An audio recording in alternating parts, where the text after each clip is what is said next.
Bien, muchas gracias. Bueno, pues agradezco de entrada la invitación a Toño, a Citlali, y bueno, voy a empezar a platicarles lo que preparé. Em, Voy a tratar de ajustarme completamente a los 20 minutos. Y bueno, inicio. Bueno, a esta presentación yo la titulé Agrosilvicultoriedad en agroforestería, instituciones locales y políticas públicas. Bueno, la presentación pasamos a la segunda lámina, por favor. Va a tener un contenido en el cual pues les voy a platicar muy brevemente quiénes somos. Hablaré un poco del tema de las agroforesterías, hablando en plural, los problemas ambientales y sociales y cómo está relacionado esto con las instituciones locales. Un segundo punto que me interesa tocar es el tema de las redes académicas y las políticas públicas agroforestales, pues cuáles son las experiencias en otros continentes y países que se están viviendo en este momento a la par que nosotros. Algunos de los acuerdos internacionales, las leyes y las políticas públicas y programas que están en México. Y finalmente un punto de objetivos, prioridades y retos para la etnoagroforestería y el camino hacia la agrosilvicultoriedad. Bueno, primero voy a iniciar con quiénes somos. Pasaríamos a la siguiente lámina, por favor. Y pasaríamos a la siguiente. Pues primero comentarles que este trabajo pues es un grupo colaborativo que pertenecemos varias de las personas a lo que es la llamada Red Temática de Sistemas Agroforestales de México, que trata de integrar a varios investigadores, personas de la sociedad civil organizada o desorganizada, no importa, a gobierno y a otras instancias. La idea de esto es que podamos pues tener alcances mayores con respecto a lo que se ha hecho de forma aislada, que ya les platicaré más adelante. Principalmente pues somos un grupo de académicos, pero académicos que colaboramos con un par de licenciaturas, la licenciatura en Ciencias Ambientales y la más reciente creada, la licenciatura en Ciencias Agroforestales, que se abrirá muy pronto, y que, bueno, uno de los temas importantes que están en el corazón de estas licenciaturas, pues es el interés por la transformación ambiental y social con respecto a las situaciones que vivimos en el país. Más adelante vamos a hablar un poquito más en concreto de cuáles son las que podrían abordarse a través de la agroforestería. Y por supuesto, pues colaboramos de manera muy importante con nuestra red hermana, que es la Red Temática de Productos Forestales No Maderables, y pues somos miembros de ella. Pasamos a la siguiente lámina, por favor. Hemos tenido, pues, experiencias a nivel nacional de colaboración. Principalmente hemos trabajado con algunas empresas sociales, ejidos, comunidades, ¿no? Organizaciones campesinas, en fin, en temas que están relacionados con los temas agroforestales. Lo que quisiéramos transmitir de inicio es que hay un eje de una relación de construcción de diversidad con distintos actores sociales, ¿no? También en estos actores sociales pues están presentes personas que pertenecen a distintas instancias de gobierno. Pasaríamos al siguiente tema y del por qué les hablaría de las agroforesterías en plural y cómo estará esto relacionado con los problemas ambientales y sociales. Siguiente lámina, por favor. ¿Sí me escuchan todavía? Sí,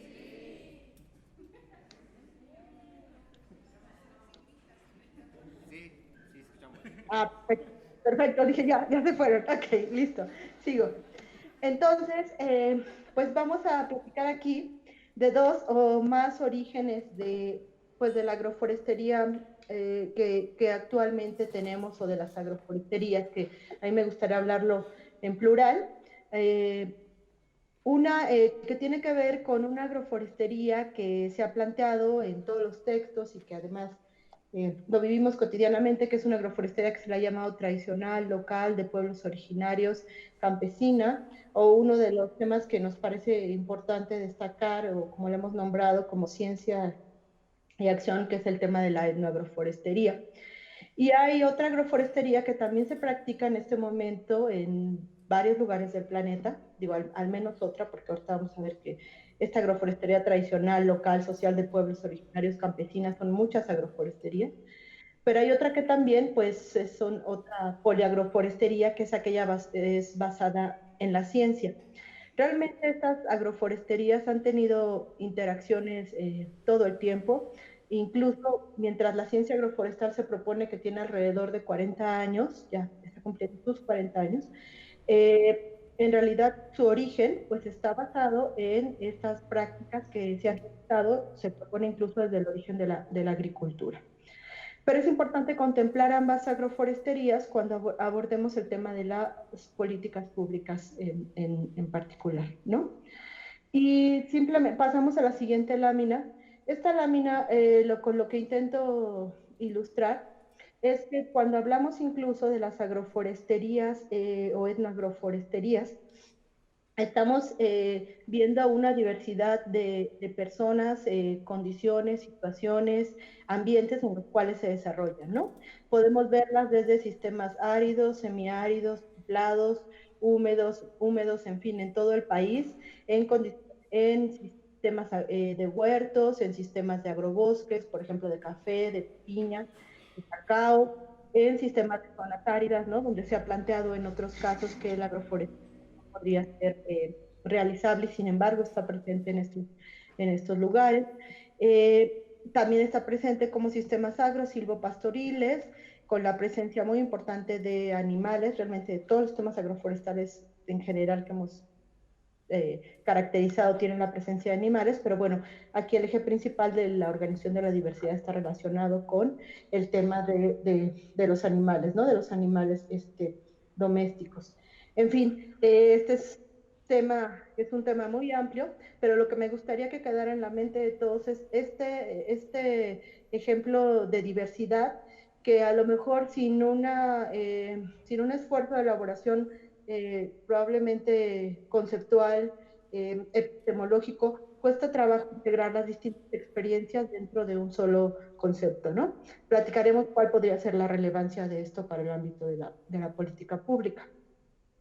Pero además no solamente vamos a pasar a la siguiente lámina, vamos a estar en el ámbito de lo rural.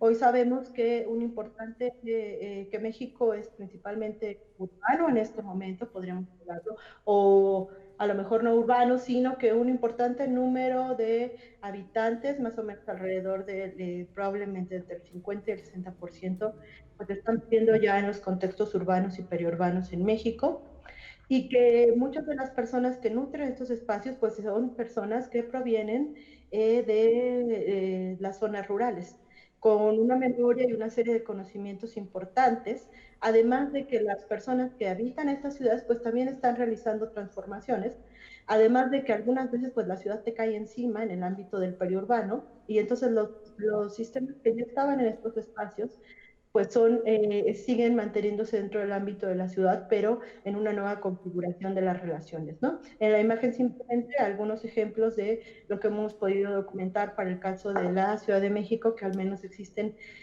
40 experiencias de huertos urbanos comunitarios, ¿no? Además de otras que hace falta seguir trabajando.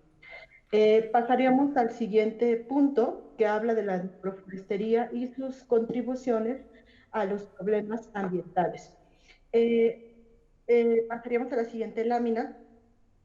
Esta diversidad de aspectos que hemos estado viendo nos parece que nos lleva a pensar y repensar un nuevo concepto que nos pudiera ayudar a pensar en la agroforestería más que la integración de árboles y, y arbustos con respecto a los cultivos o de elementos forestales con respecto a elementos agrícolas, sino a pensar que lo que nos permite integrar esta diversidad es justo pensar en las diferentes relaciones que pueden ser establecidas en un gradiente de relaciones con esta diversidad, ¿no? Entonces podemos ver ejemplos desde el ámbito agrícola, que podremos pensar ahí en biodiversidad domesticada y o cultivada.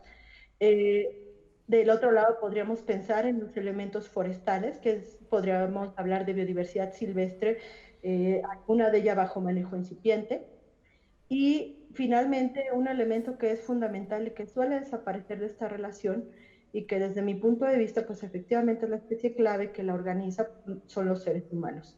Entonces, cuando pensamos en agroforestería o en particular pasamos a la siguiente lámina, en etnoagroforestería, pues lo que estamos tratando de hacer énfasis es en las relaciones que establecen los seres humanos con estas distintas formas de diversidad.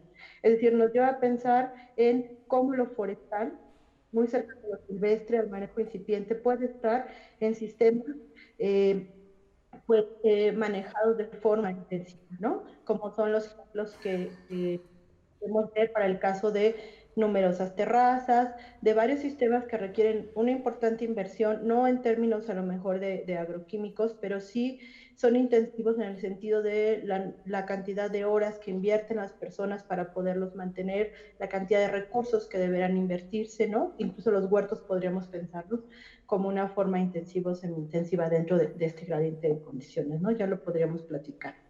Entonces, para esto acuñamos el término de etnoagroforestería, que lo que está tratando de dar cuenta es justo de estas relaciones en el ámbito de la diversidad. Eh, y con esta base de la diversidad que nos permite comprender este concepto, lo que nos ayuda es hacer una provocación para poder mirar sistemas que se habían visto de forma aislada previamente en un todo, bueno, en algo más articulado, no en un todo integrado, que no existe, sino en un todo, en algo más articulado. Nos hemos dado cuenta que el país, creo que están viendo ahorita el mapa, y a partir del ejercicio de la red, que este mapa pues requiere ahora ser actualizado, que pues México es eminentemente agroforestal, es decir, en nuestro país se practican un importante número de prácticas agroforestales, de sistemas agroforestales y de complejos agroforestales, ¿no? Por hablarlo de forma más general. Si ustedes quisieran consultar más información, pues tenemos toda la base de datos de las publicaciones que existen a nivel nacional. Casi podríamos decir que en el ámbito de la etnoagroforestería o de la agroforestería tradicional, campesina, en fin, todas hasta que hemos nombrado, incluso ahora la urbana y periurbana, eh, podríamos hablar que México es muy importante en términos en la cantidad de publicaciones que se han hecho, o incluso podría ser eh, pues líder a nivel mundial, ¿no? Nosotros hemos registrado alrededor de 1,000 publicaciones ya con respecto a estas temáticas en el país.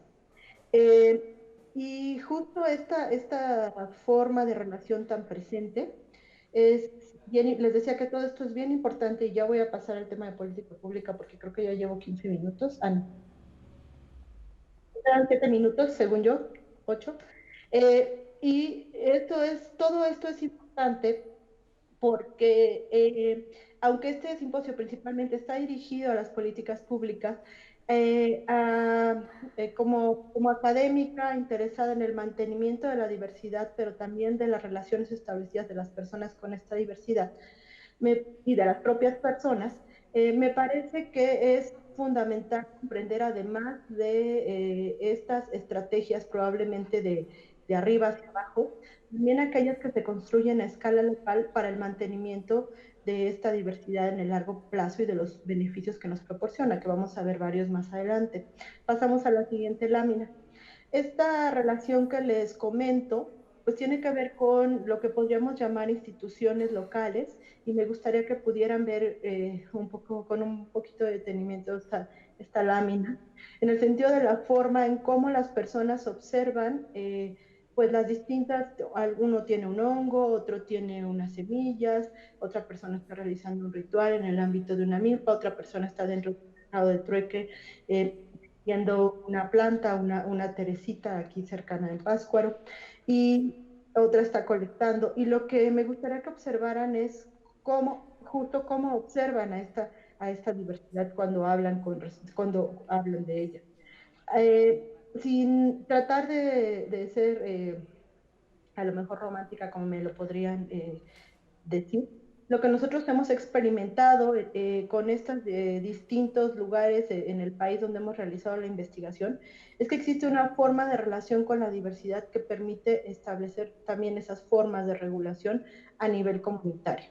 Por ejemplo, nos hemos encontrado que se permite el aprovechamiento en algunas comunidades únicamente que esto no ha de ser nuevo para ustedes, por ejemplo, de la leña que se ha caído, ¿no? De los troncos que se han caído, de la leña de las partes de las plantas que se han caído para esos casos.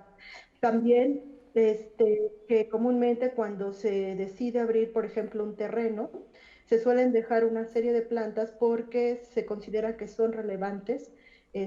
Algunas respuestas de las entrevistas es porque de por sí así es, pero también porque existen una serie de reglas, incluso en algunos lugares son reglas escritas, son parte de los reglamentos internos de varias comunidades donde se establece que podrán quitarse algunos árboles grandes, pero que en realidad los árboles pequeños o medianos deberían de mantenerse dentro de los espacios. Posteriormente podremos discutir si estas reglas en términos de implicaciones ecológicas permiten la recuperación de los propios sistemas o de las propias poblaciones que están en este estado, pero que son reglas que están establecidas. Y otra situación y que me parece que es una parte que es importante en términos de reconocer a esta diversidad que está dentro de las propias parcelas agrícolas como parte de un bien común. Y esa relación de establecerlos como parte de un bien común, pues permite que se cambie la forma en la que se establece solo como una propiedad que yo puedo utilizar, sino cambiar las relaciones, lo cual puede ser conflictivo también, tendríamos que establecerlo, sin embargo, me parecía que era notorio hacerlo presente más allá de la política pública, ¿no? Y hay otros elementos que pues no puedo dejar de mencionar que tienen que ver con temas de ética, pero también con temas de espiritualidad. No sé si alcancen a ver los angelitos en la iglesia, esta es una iglesia de Tlaxcala del Carmen Tequesquitla, donde lo que podemos ver son los angelitos cuidando los países de colores, ¿no?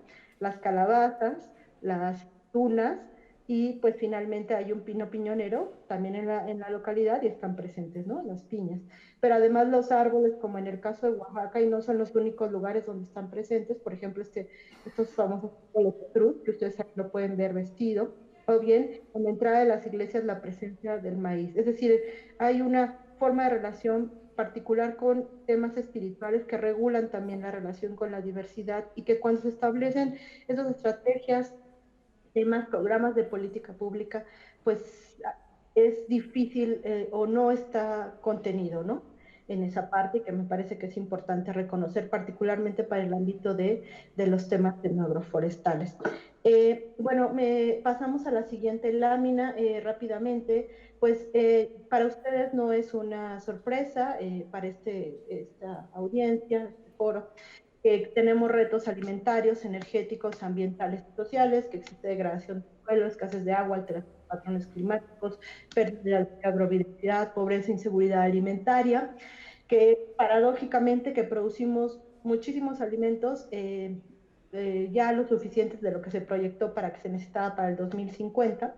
No obstante, pues sigue existiendo una gran cantidad de personas que no acceden a estos alimentos, o bien tenemos importantes problemas de obesidad y de enfermedades prevenibles, ¿no? Es lo que estamos viviendo en la actualidad. Eh, como si esto no fuera suficiente, pues hay un incremento de la urbanización, ya lo platicábamos, de la migración rural, de la inseguridad, de los precios de los combustibles fósiles, y además tenemos una situación de competencia de la minería, producción de energía y uso habitacional, con respecto a la satisfacción de necesidades de lo que tendrían que estar proporcionando varios de los espacios forestales. Varios de estos tipos de problemas se ha establecido en la literatura agroforestal y en una serie de experiencias que lo podemos ver en el siguiente cuadro, que pueden contribuir en resolver una serie de situaciones que están relacionadas con estas problemáticas en términos de los sistemas agroforestales para la diversificación de ingresos, para satisfacción de necesidades, la generación de dinero, el mantenimiento de la diversidad agrícola y forestal, que es parte del patrimonio biocultural, mejoramiento de condiciones ambientales, o a través de, pues, y otro de los mecanismos que no obstante existe un reconocimiento ya desde hace probablemente 15 o 20 años, que estos sistemas pueden contribuir de esa manera, sin embargo vemos que algo que está siendo un elemento central es el desarrollo de políticas públicas que pudieran no ser benéficas y que tendríamos que estar repensando, ¿no? Bueno, incluso la propia ausencia de una política pública específica para el ámbito agroforestal, que no sabemos si a partir, pues, probablemente este gobierno y con una serie de departamentos se pueda empezar a promover, y que en el programa de Sembrando Vida pues tendremos que estar discutiendo sus implicaciones en los distintos lugares donde se está estableciendo, ¿no? O en el caso de los programas de desarrollo territorial, que son otros de las estrategias de saber para manejar una serie de incentivos en el ámbito rural. Nada más algunos datos, ¿no? En México sabemos ahorita de forma pues muy general, esto hemos desarrollado, que la gran mayoría de los sistemas mantienen más o menos alrededor de 150 especies de plantas, que esto varía, hay sistemas que pueden mantener hasta 300 especies de plantas.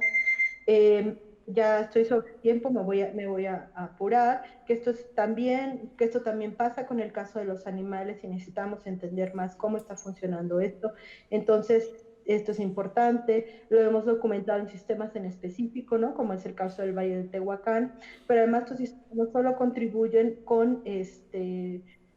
a mantener diversidad, sino también a mantener la base de varias poblaciones en el ámbito de alimentos, principalmente alimentos, medicinas, forraje y leña, ¿no? En varios de los que están presentes. Espero que estén no, ya no les dije, estamos en la barra, en la gráfica de inseguridad alimentaria y soberanía alimentaria.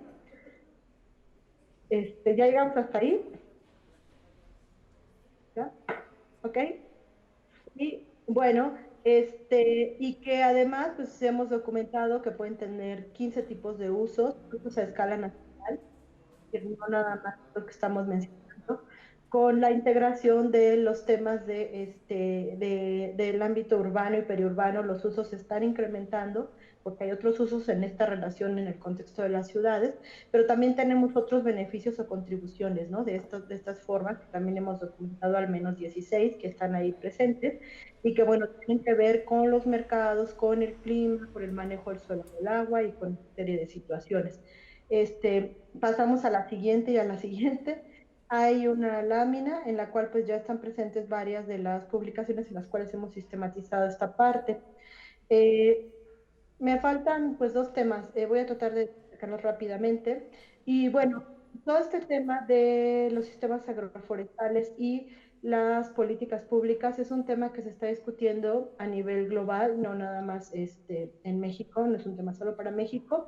Por ejemplo, esta es una imagen de una estructura de cómo se está planteando las distintas necesidades en Brasil con respecto al tema de la necesidad de una legislación y las agroflorestas, como ellos le llaman, de sus sistemas agroforestales, pero en realidad lo hemos participado en varios de los eventos de la Asociación para Sistemas Templados Agroforestales, para la red de sistemas agroforestales de Brasil, para la Organización Europea, que ellos tienen una organización enorme a nivel de toda Europa y pues realmente tienen una incidencia en política pública muy importante. Y por supuesto en el último Congreso de Agroforestería estuvo presente en ese foro en el 2019. Estamos hablando de reuniones 2017, 2018, 2019. Hubo otra reunión en Colombia y otra en Guatemala, que también uno de los simposios pues, tuvo que ver con la política pública. Pasamos a la siguiente lámina. También está presente pues en varias de las publicaciones, hay varias revisiones a nivel nacional y propuestas a nivel internacional, perdón, para África, Asia, Europa y América. Y bueno, ahí están nada más algunos ejemplos de las publicaciones que se han realizado. Pasamos a la siguiente. A mí en particular me parece que existe un esfuerzo muy importante de un manual que generó la FAO en el 2015 que se llama Promoviendo la agroforestería en la Agenda Política y donde nos proponen que existen una serie de problemas con los cuales coinciden otros autores, aunque existe especificidad para cada país. Y, por ejemplo, un tema en las políticas en énfasis en los monocultivos alimentarios, en los cultivos agrícolas industriales y en la agricultura mecanizada, y con frecuencia subsidiada, que pues desanima la integración de los árboles, nosotros pondríamos entre paréntesis de la diversidad de los sistemas agrícolas, pues de la burocracia relacionada con el acceso a la tierra y a los productos que están ahí, y pues esto implica pues una incertidumbre en el largo plazo porque una característica de los temas agroforestales es que no es importante solo plantar, sino crecer, ¿no? Es importante invertir en crecer y algunos de los apoyos principales tendrían que estar destinados a esta parte. En algunos casos, y sí lo hemos documentado, pues los agricultores pueden percibir que la diversidad o los árboles en particular, pues pueden ser incompatibles con las operaciones que se realizan como actos de mecanización o otros aspectos de intensificación.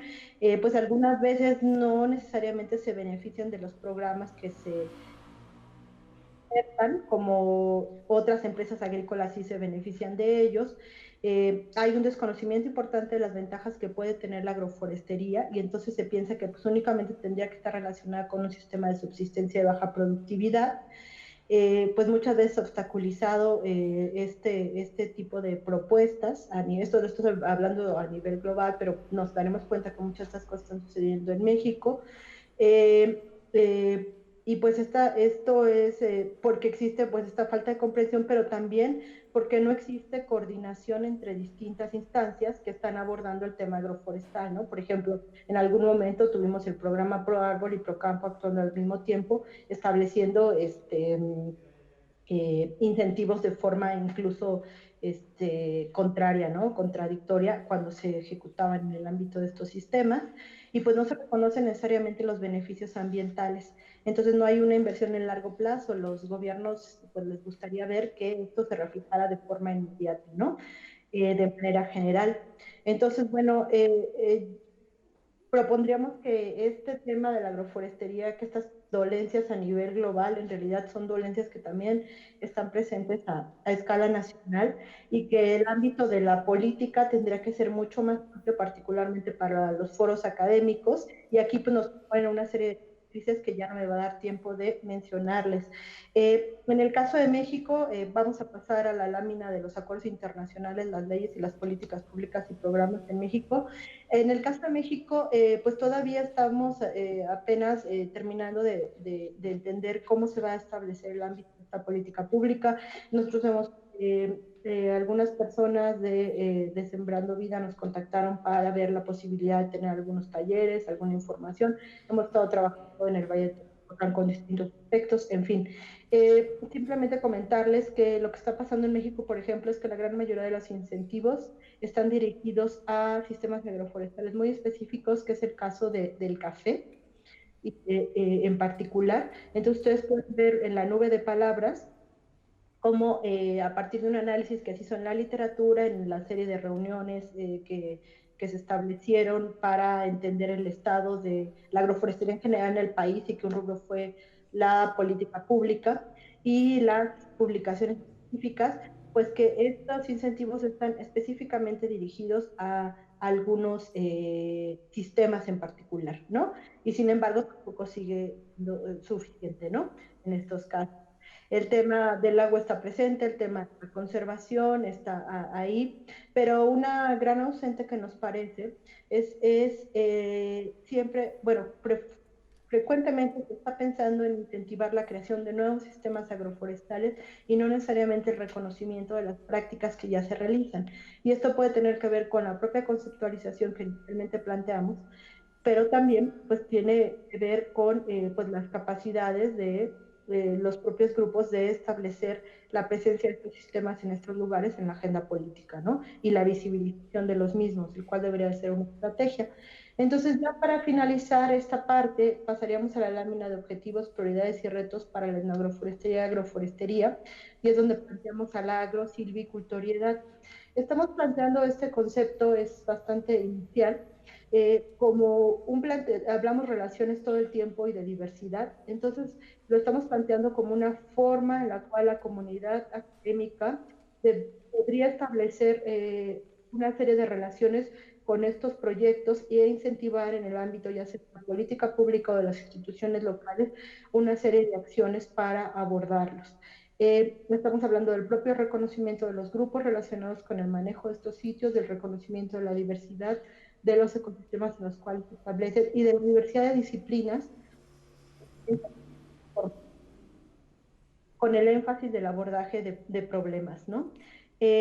Entonces ya para finalizar, algunos de las conclusiones que podríamos tener es que pues valdría la pena apoyar a los sistemas agroforestales, no solo a los nuevos que se están proponiendo, sino a los ya existentes, ¿no? Que es el caso de los sistemas agroforestales. Pues además de tener una política específica agroforestal, que consideramos que debería de estar no solo en la ley forestal, sino probablemente, no sabemos, a nivel de una ley agroforestal, deberíamos de tener además cruce con y identificación con otros programas en México, ¿no? Y en varias de las políticas y programas que están establecidos. Esto sugerido en varias de las experiencias internacionales. Pensar en esto como más que como una dificultad a la diversidad, como un motor para poder realizar distintas acciones y resolver varios de los problemas como ha sido documentado de forma científica, aunque siguen haciendo falta.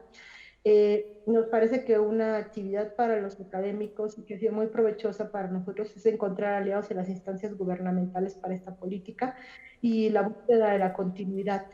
Algunas experiencias, ya no me queda tiempo, en el caso de Jalisco, por ejemplo, lo que han hecho un esfuerzo varias personas para poder establecer de la propia ley la continuidad más allá de las personas que están presentes en este momento. Reconocer la parte esta que les comentaba, que lo podemos llevar gobernanza, instituciones en el ámbito agroforestal, que está presente en muchos lugares de México a nivel local y regional y que tiene posiciones muy efectivas hasta donde nosotros lo vemos e incluso impulsar estudios que puedan entenderla, ¿no?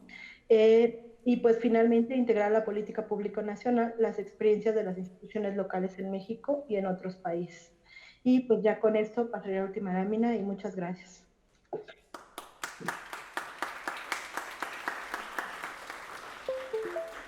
Muchísimas gracias, Ana. Bueno, ya no tenemos mucho tiempo, pero te agradecemos muchísimo. Estuvo muy interesante. Y después te estaremos molestando por otros medios para las preguntas. Sí, pues disculpen que sea por medio de la videoconferencia. Espero que hayamos solventado la distancia. Muchas gracias, Tony. Muchísimas gracias. Un abrazo. Hasta luego.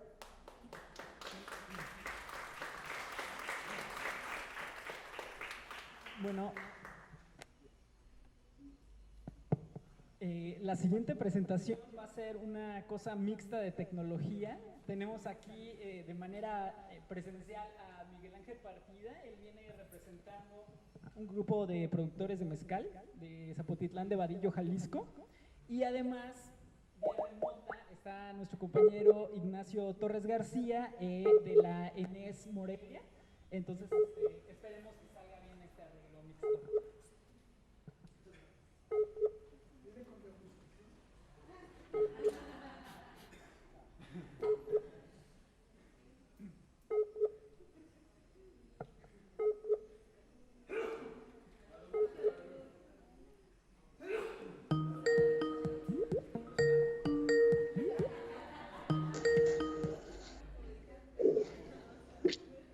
Hola. Hola, buenas tardes. Hola, Nacho. Hola, ¿qué tal? Buenas tardes. Buenas tardes, ya estamos listos. Perfecto. Déjame compartirles la pantalla, encontrar dónde es. En teoría hay un signo de más por ahí, déjenme buscarlo. Lo encuentro. A ver, esperen un segundo.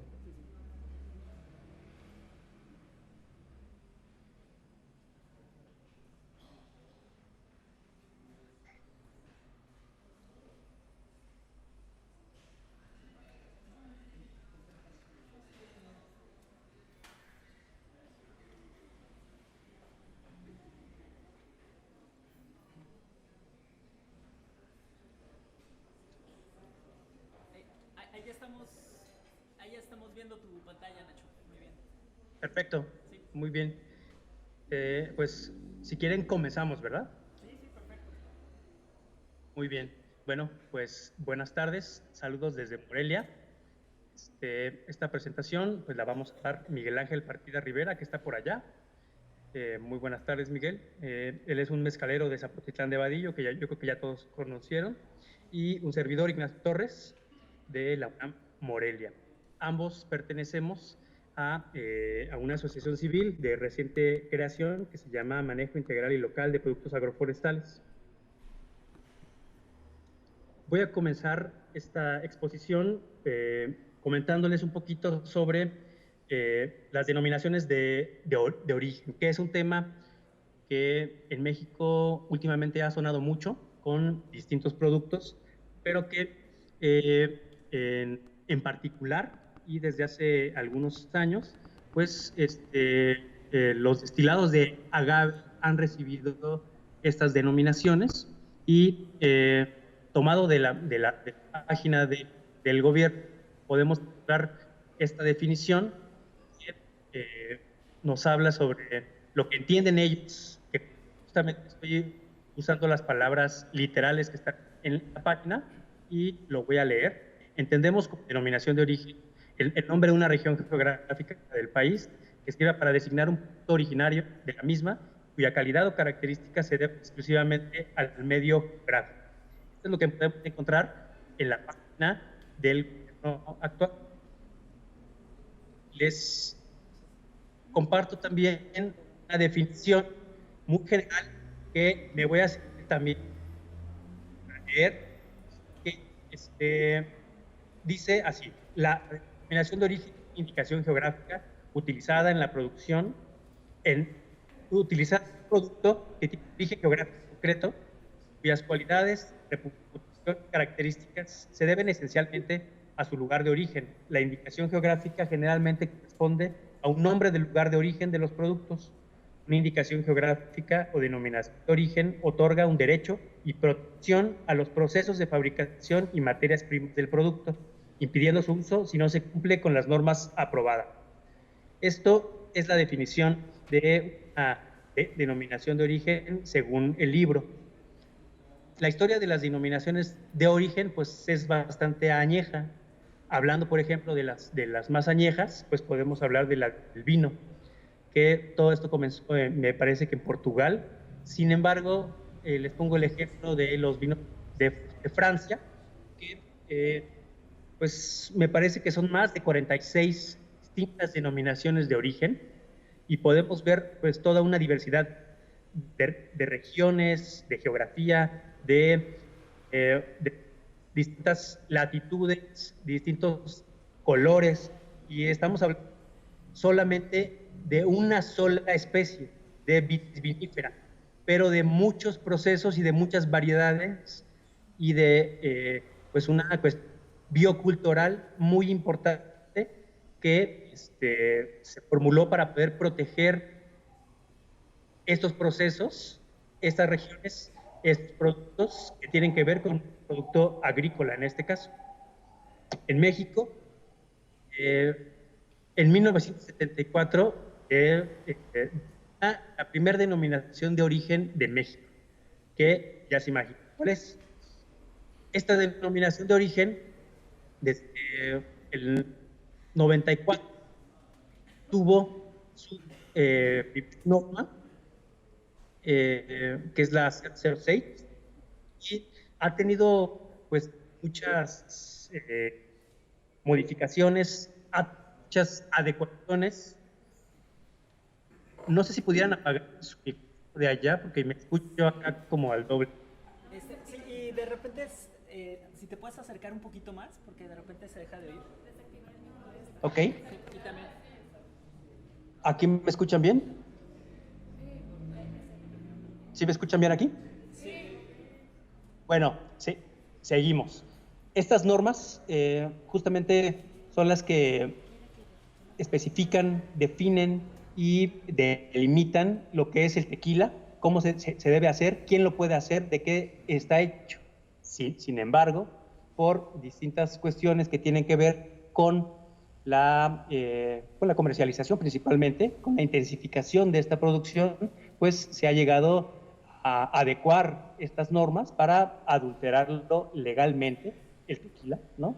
Para poder cambiar el proceso de elaboración, todo esto que hablábamos de protección de un proceso, de un producto, pues ha sido cambiado literalmente para poder beneficiar a las grandes industrias.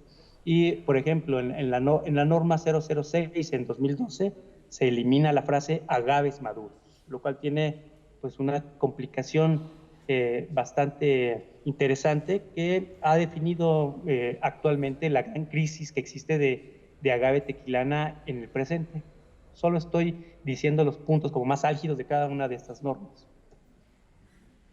Sin embargo, pues ustedes saben que conocen estas bebidas que ven ahí, el ron, el whisky, el brandy, el vodka, el tequila. Pues todas estas bebidas que ustedes conocemos, provienen de monocultivos, como ese que están pudiendo observar en la imagen. Todos estos monocultivos, pues, en el caso del tequila, pues los hemos denominado como desiertos azules, ¿no? Y que la verdad se me hace una atrocidad que puedan ser un patrimonio de la humanidad, siendo que, en teoría, una denominación de origen iba a proteger un territorio, iba a proteger una tradición, iba a proteger un proceso. Sin embargo, pues aquí está pasando lo contrario. Hay un proceso de intensificación bastante fuerte en el cual podemos observar una gran cantidad de pérdidas tanto biológicas, tanto ecológicas, tanto sistémicas. Hay un montón de elementos, tanto socioculturales, ambientales y identitarios que han ocurrido dentro de esta denominación de origen y de estas normas que rigen lo que es el tequila. Hablando de destilados en general en el país, pues de destilados de agave en el país, podemos saber que en 24 estados del país se producen. Algunos de ellos, 2 estados, tienen alguna denominación de origen. Y podemos ver por ahí la región del Bacanora en el norte de Sonora, la denominación de origen mezcal, la denominación de origen tequila. Hay algunos otros estados que recientemente han entrado a la denominación de origen mezcal, como Michoacán, Puebla, Aguascalientes estaba pensando que entrara, pero creo que se frenó, y pues muy recientemente el Estado de México entró dentro de la denominación de origen y se crea una nueva denominación de origen, que es la raicilla, en el 2019, este año. Y pues como pueden ver, existen distintos nombres regionales que hacen y dejan ver una gran diversidad de procesos y de geografías. Aquí hay una pequeña muestra de los distintos procesos que involucran en 5 zonas distintas cómo se elabora mezcal en cada una de estas zonas, desde la cosecha, el horneado, la molienda, la fermentación y la destilación. Pues son pues toda una riqueza biocultural impresionante que cada una de estas procesos define pues una gran diversidad de gustos históricos. ¿Qué son estos gustos históricos? Son todas estas normas sociales, culturales, que definen el cómo debe saber, cómo debe oler y cómo debe graduarse el mezcal de cada región. Y es lo que define los aromas y los sabores. Y pues es el resultado de cada mano, de cada productor, de los materiales que utilizan, y pues es como el sello que imprime la calidad y el prestigio de cada una de estas zonas mezcaleras. Si nos ponemos a pensando en la denominación de origen del vino, es una sola especie. Aquí tenemos 56 especies con las que se hacen destilados en el país.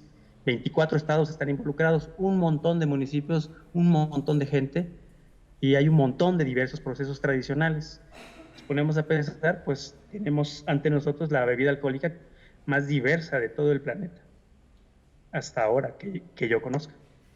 Y bueno, existe una sola norma que trata de regir lo que es el mezcal, y ha habido estas ediciones en 1994, la 070 del 2016, ¿no? Y se ha creado alguna otra que tiene que ver con destilados de agave o, como les quieren llamar ahora, aguardientes de agave, que es la 199. Y quisiera que Miguel Ángel nos platicara cómo ha sido su encuentro con estas normas, cómo ha sido su experiencia tratando de comercializar su mezcal, siendo él de Jalisco, fuera de un área de denominación de origen.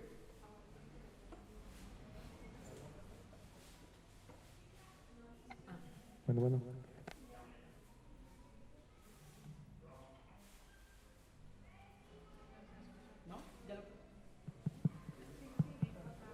Bueno. Sí, bueno, ¿sí me escuchan? Bueno, pues muchas gracias por la invitación. Mi nombre es Miguel Ángel Partida. Yo pues ya más bien vengo de familia mezcalera. Yo ya soy la sexta generación haciendo mezcal en la familia. Es un trabajo familiar. Y hablando de las denominaciones de origen, como ya pudieron ver en las láminas anteriores, las denominaciones de origen son nuevas. 1974 la de tequila, 1994 la de mezcal. Entonces, antes de las denominaciones de origen, todo era mezcal o todo es mezcal, ¿no? Que se hacía, el tequila se hacía antes con diversidad de especies de agave, ¿no? Entonces, las denominaciones de origen prácticamente excluyen a las variedades, como ejemplo del tequila, nada más es el monocultivo, una sola especie, el agave tequilana, y las demás pues las excluyen, ¿no? Y pues aquí podemos ver también que en el caso de nosotros, que venimos de Jalisco, no le podemos llamar tequila a lo que hacemos, porque no usamos el agave azul según la norma de tequila. Como usamos los agaves verdes, pues no le podemos llamar tequila. Pero también Jalisco no está en la denominación de origen mezcal, entonces tampoco le podemos llamar mezcal. Históricamente se le ha llamado siempre mezcal, ¿no? Entonces ahora están las nuevas normas o de tequila, de mezcal, pues ahora son excluyentes, ¿no?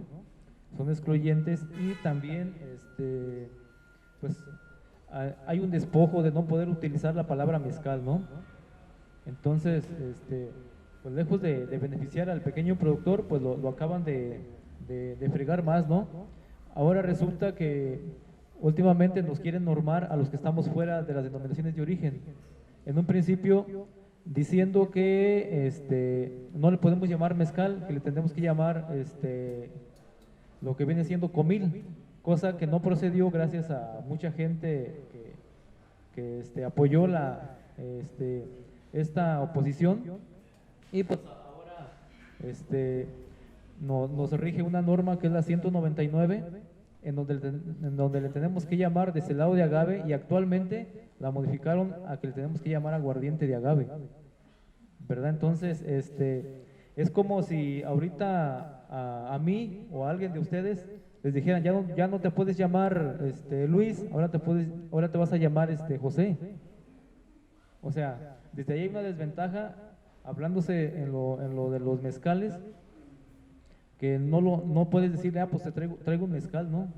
Traigo un aguardiente de agave. O sea, ya desde ahí hay una desventaja comercial, ¿no?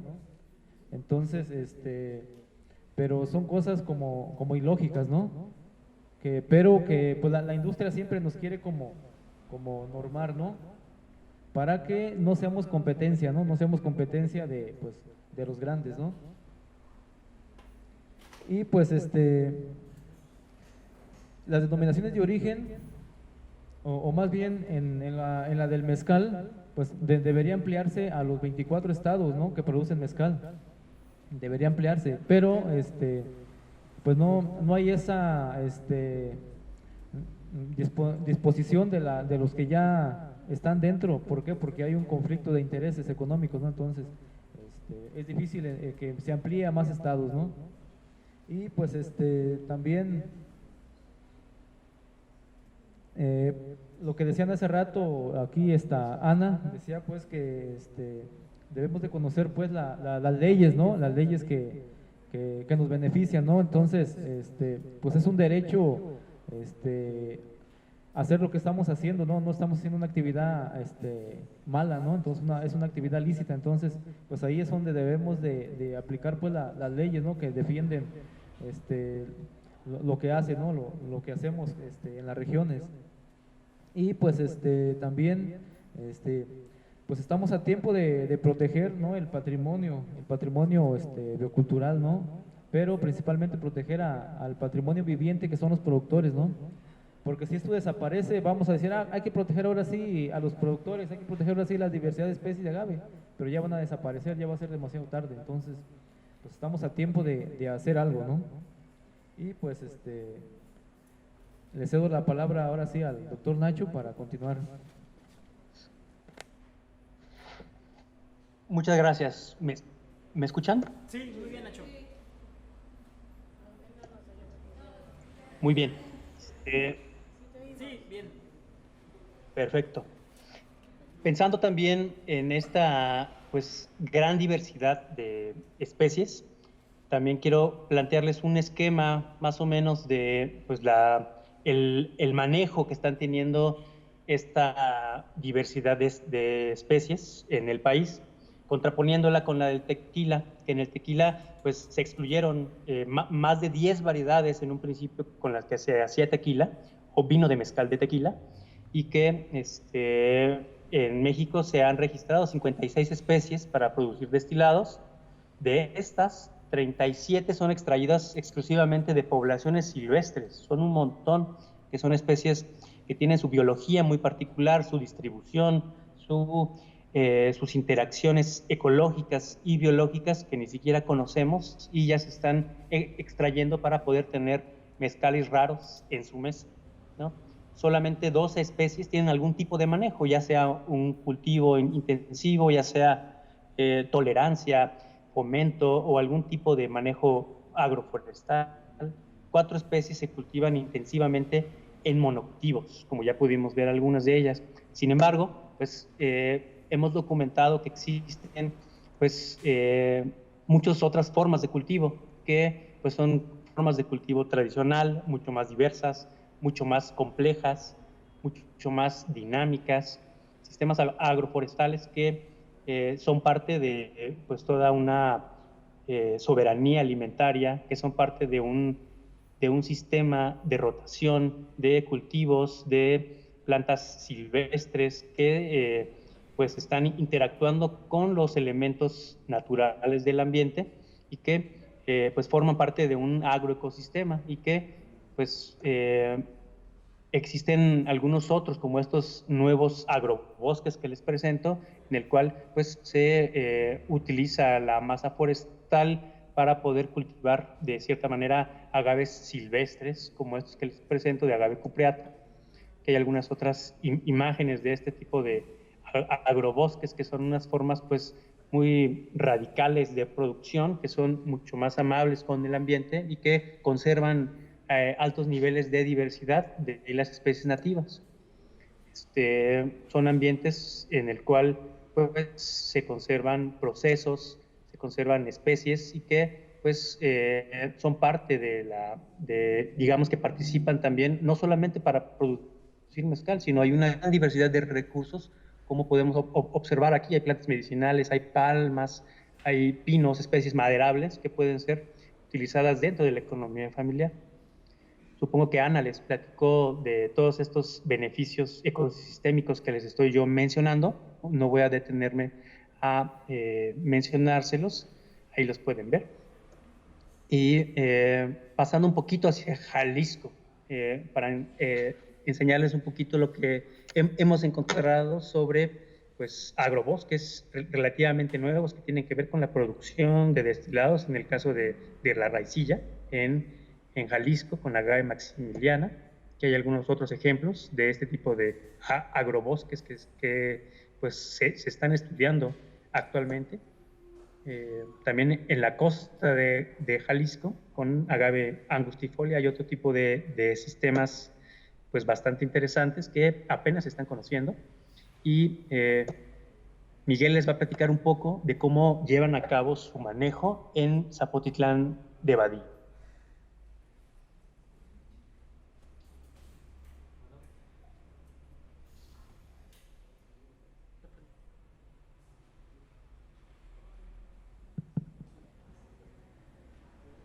Pues continuando con la presentación, aquí podemos ver aquí una foto de la parcela donde crecen los agaves de ahí en Zapotitlán. En Zapotitlán manejamos dos especies de agave que viene siendo agave rodacanta y agave angustifolia. Dentro de agave angustifolia tenemos 14 variedades parientes entre sí, según los botánicos, ¿no? Los biólogos. Nosotros decimos son diferentes, pero dicen que son parientes porque hicieron un análisis de laboratorio, ¿no? Entonces aquí podemos ver que dentro de los angustifolias, que son 14, tenemos agaves que maduran a los 6 años, otros que maduran a los 10, otros a los 12, otros a los 15 años. Entonces para nosotros son diferentes porque tienen azúcares diferentes, tienen sabores diferentes, pero pues, son parientes, ¿no? Ahí ya no les ganamos.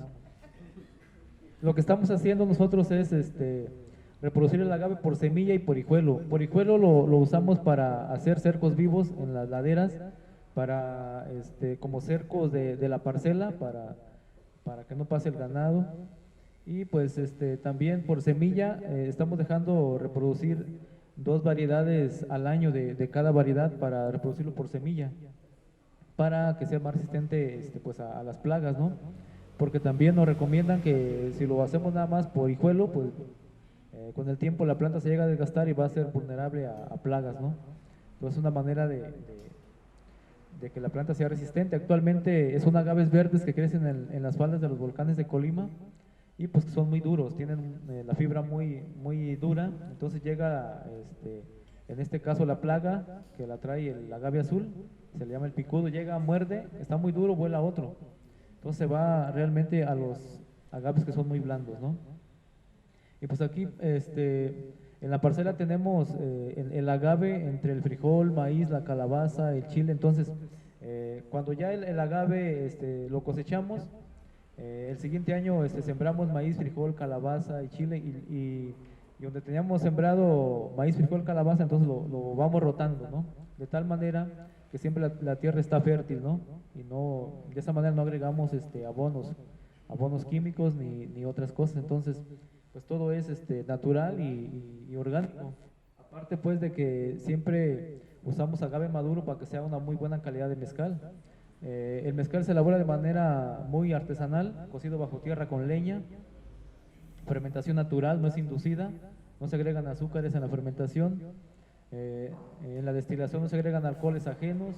En promedio el mezcal está entre 45 y 55 grados de alcohol, 100% natural.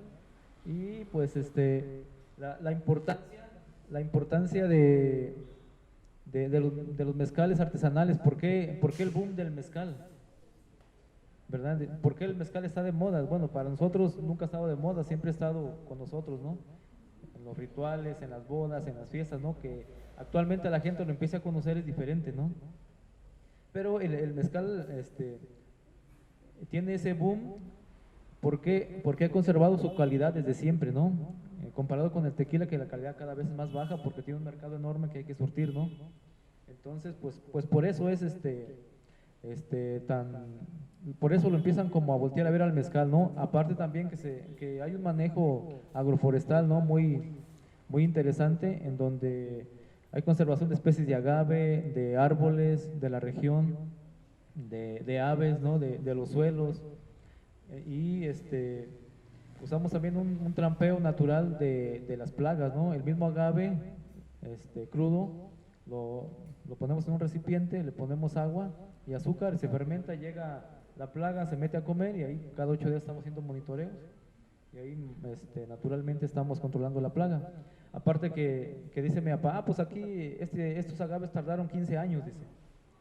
Salieron muchos árboles nuevos, endémicos de aquí, pero no hay que cortarlos porque ya vi que están llegando más aves y las mismas aves están comiendo la plaga. Entonces una manera de controlar es no cortando los árboles, y eso ayuda a no comprar agroquímicos muy caros, ¿no? Entonces pues es también, en mi caso, ir aprendiendo, ¿no? de mi papá, de cómo las cosas de un momento dice, lo vamos a hacer de este modo, ¿no? Porque ellos ya más o menos pues saben cómo tiene que funcionar esto, ¿no? Y a manera de sugerencia, decimos que debe existir una ley para proteger los agaves y el monte, ¿no? Porque ya lo decían aquí, ¿no? Habiendo monte, pues hay flores, se arriman las abejas, dejando florecer los agaves, pues estamos conservando a los murciélagos que no migren a otras zonas, y pues Porque si los maestros mezcaleros dejan de cultivar o de conservar los agaves, pues se extinguen, ¿no? Se extinguen las variedades y desaparece el mezcal, ¿no? Entonces, gracias a los maestros mezcaleros que siguen conservando los agaves, pues todavía podemos probar, ¿no?, de los sabores de las variedades, pero el día que no lo hagan, pues se va a terminar el agave, ¿no? Y también los productores tradicionales de mezcal, que estamos fuera de la denominación de origen, están en desventaja comercial, ya les decía, ya que no tienen que llamarle a la bebida, ya que le tienen que llamar a la bebida aguardiente de agave, cuando siempre se le ha llamado mezcal en la región, o sea, hay una desventaja. Entonces, pues también los consejos reguladores deberían de desaparecer, y quien debería avalar la calidad tiene que ser el maestro mezcalero, porque es el experto, ¿no? Entonces, ¿cómo alguien te va a venir a decir cómo hacer las cosas, ¿no? O qué variedades tienes que usar y qué no, ¿verdad? O que le debes de poner azúcares ajenos, o que le debes de poner esencias o saborizantes, o que tiene que ser inducida. Entonces, pues yo creo que deberían de desaparecer, porque los consejos reguladores son como grupos pequeños en donde nada más cobran sin hacer nada, ¿no? Entonces, es un negociazo, pero para unos cuantos, ¿no? Y ya, pues si no les pagas, no te dan el holograma, ¿no? O no le puedes llamar mezcal. Aunque estés en la zona de denominación de origen mezcal, si no te lo certifican, no le puedes llamar mezcal. Entra como un aguardiente de agave. Entonces, pues es como decían aquí, es una mafia, ¿no?, económica, ¿no? Y pues también hay que generar mejores condiciones de vida de los productores, dando apoyos para la conservación de los agaves por semilla y por hijuelos. Y también para el registro de una marca, porque se da mucho el coyotaje y te compran el producto muy barato, porque los productores pues no tienen una botella, no tienen esa capacidad económica de comprar una botella, de registrar la marca, de imprimir una etiqueta. Entonces llega el intermediario y pues se lo lleva muy barato y él lo triplica, lo cuatriplica, ¿no? Entonces el productor siempre está en las mismas y el intermediario pues a los 6 meses ya viene con una Cheyenne, ¿no?, del año. Entonces hay una desventaja desleal desde ahí, ¿no? Y pues la producción de mezcal debe ser sostenible y sustentable para que no haya una escasez de agave, ¿no? Nosotros como productores tradicionales no queremos imitar a los industriales, ¿no? ¿Por qué? Porque se rompe el ciclo, se rompe el proceso, nos acabamos los agaves, ¿sí? Y pues prácticamente cambiaríamos el proceso y la calidad. Entonces, pues realmente estamos conscientes de, no que queremos tener una riqueza enorme, pero sí vivir decentemente con una calidad o con unas producciones normales, ¿no?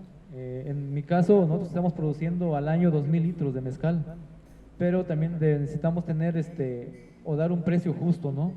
Porque si no sacamos los costos de producción, pues casi regalamos el producto, ¿no?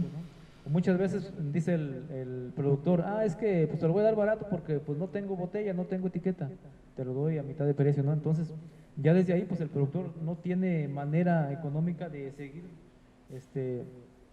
trabajando, seguir invirtiendo. Entonces, pues necesitamos también como académicos, pues tienen la consigna de apoyar y de asesorar y de darle como alternativas al productor.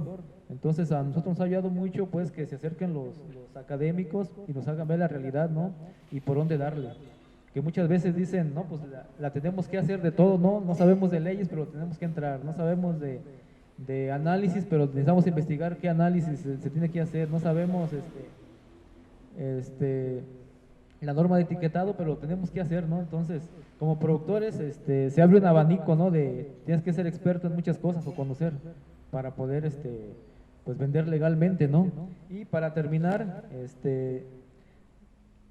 para acabarnos de fregar, como productores tradicionales, si entras a un mercado legal, tienes que pagar el impuesto del 69% a Hacienda, ni siquiera es para uno. Entonces hay otra desventaja, o sea, si yo te doy el litro a 200 pesos y si te lo vendo legalmente, facturado con marbete, tiene que valer 400 pesos. Entonces es donde ya dices, oye, pues me estás viendo la cara, ¿no? Oye, ayer 200 y ahora 400, o sea, también hay que saber el por qué, ¿no? Y también hay que diferenciar buenos mezcales de malos mezcales. Hay malos mezcales que tienen bonita botella y te los venden bien baratos. Y buenos mezcales que ni etiqueta tienen y te los venden a un precio justo y te dicen, no, no lo quiero, no dice qué es, o sea, es también como conocer, o sea, aparte del consumidor hay que educarnos, ¿verdad? Y pues, de mi parte, pues sería todo, le dejo la palabra al doctor Nacho. Y bueno, ya para no tardarnos tanto, ya nos excedimos del tiempo, solamente para platicarles un poquito de el cómo es que Miguel Ángel y yo estamos dentro de esta asociación civil. Todo tiene que ver con la historia de la Red Nacional de Manejadores de Maguey Forestal, que es una historia que se ha dado desde el 2015 hasta el presente, y que esta asociación civil es un instrumento que estamos gestionando, estamos armando, estamos construyendo, y que tiene que ver pues, con la promoción del manejo sustentable, del manejo forestal, del manejo agroforestal, no solamente de los agaves, sino de distintos productos forestales no maderables que están dentro de estos sistemas acompañando a los agaves.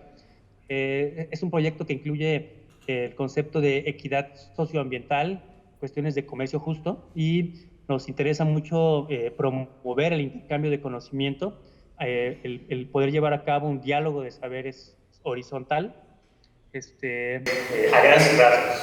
Sin embargo, quiero platicarles también de pues una de las acciones que llevamos a cabo en este año, tiene que ver con la denominación de origen raicilla, ya que nos dimos a la tarea de revisar entre académicos y productores esta propuesta de denominación de origen, y pues nuestra sorpresa fue que pues en realidad es un copia y pega barato fiscal, ¿no? Que justamente pues el recurso de oposición, esta acción legal que hicimos con MILPA, pues fue justamente apelar a que se hiciera una denominación de origen inclusiva y que considerara todos los factores.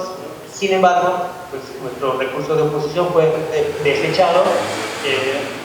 Como sabemos, como bien nos lo estaba diciendo Miguel Ángel, pues es una gran mafia que pues se protege de una u otra manera para poder entrar y establecer sus cotos de voto. Y bueno, muchas gracias. Yo hasta ahí le dejo. Muchísimas gracias, Nacho.